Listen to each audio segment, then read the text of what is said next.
Hello, আসসালামু আলাইকুম।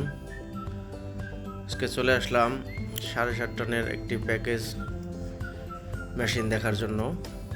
তো এটা কাস্টমারের কমপ্লেন ছিল যে ঠান্ডা হচ্ছিল না। পরে আমরা খুললাম, খুলে এটা দেখলাম এভাপোরেটর তো 75% আইস হয়ে গেছে।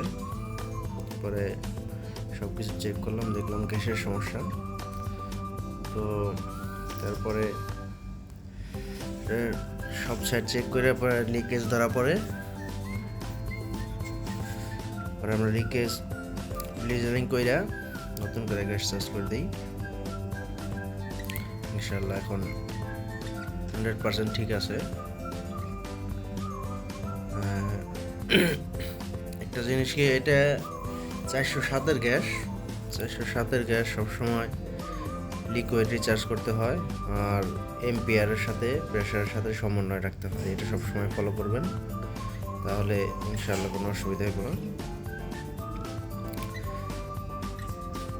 তো এখন ওকে আছে, প্রেশারও ঠিক আছে। তো ভালো থাকবেন সবাই, আল্লাহ হাফেজ। এম্পিয়ার সমন্বয় আছে, বাই।